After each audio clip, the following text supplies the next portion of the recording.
Karibu Mwamba TV Update, uchambuzi wa habari zote zotawala magazeti ya Tanzania. Leo Jumatano, Novemba 26, 2025. Ni mimi Mwamba MC. Tuanze uchambuzi kamili wa kurasa za mbele.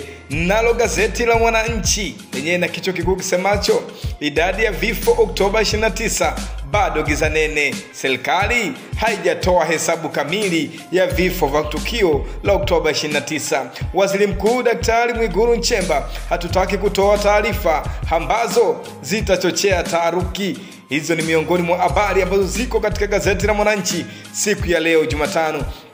Ametaja madhara kwenye miundombinu, vituo vya mafuta na magari yaliyoteketea. Amehusisha baadhi ya matukio na vurugu na hujuma za kiuchumi. Uchunguzi bado unaendelea. Serikali inataka tuwe watulivu. Habari ndogo katika gazeti la Mwananchi: waumini walalamika mali kutoweka kanisa la Askofu Gwajima. Waumini wanadai mali za kanisa zimepotea. Wameomba uongozi utoe ufafanuzi. Ni ishara sintofahamu na mgogoro wa ndani. Nifa: mambo bado magumu, wenzake waachiwa huru. Wakati washtakiwa wengine wakiondolewa kwenye kesi, Nifa anabaki kubanwa zaidi. Sababu zinaonekana kuwa ni za kiuchunguzi na ushahidi.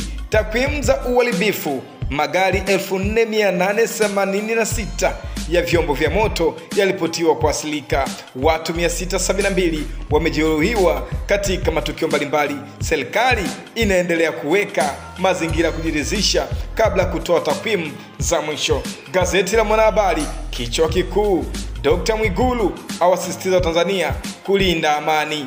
Wito kwa Watanzania kutunza amani ya nchi. Amewataka kutoa taarifa juu ya wageni wasiofahamika wanaoingia maeneo nyeti.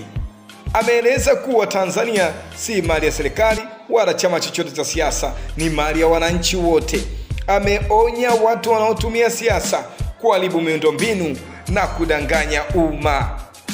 Habari ndogo katika gazeti la Mwanahabari, kuna habari isemayo Waziri Kijaji aelekeza TANAPA kuboresha ustawi wa jamii. TANAPA kuzingatia utu, huduma za ushirikiano na jamii zinazozunguka hifadhi. Asisitiza haki na utawala bora. Dr. Nchimbi ashiriki mkutano wa AU Summit. Ni siku ya pili mkutano huo muhimu. Tanzania inawakilishwa na makamu wa rais Dr. Balozi Emmanuel Nchimbi.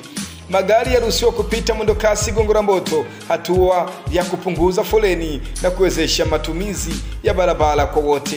Waziri Ulega: hili ni suluhisho la muda mrefu kwa wananchi. Mbunge Asenga akabidhi mabati soko la Samanga.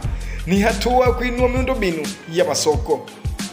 Kwa muhtasari tu, kwa ujumla magazeti yale yamebeba uzito mkubwa kwenye masuala ya usalama wa taifa, uchunguzi wa tukio la Oktoba 29, uwajibikaji kwenye tasnia ya dini, maboresho ya miundombinu ya nchi na hatua za serikali katika kuimarisha ustawi wa wananchi. Huu ulikuwa uchambuzi kamili wa magazeti ya leo Jumatano, Novemba 26, 2025. Mimi ni Mwamba MC. Usisahau kulike, kushare na kusubscribe channel yetu kupata uchambuzi mwingine hapo kesho. Ulikuwa nami Mwamba MC, mpaka wakati mwingine. Kwa heri.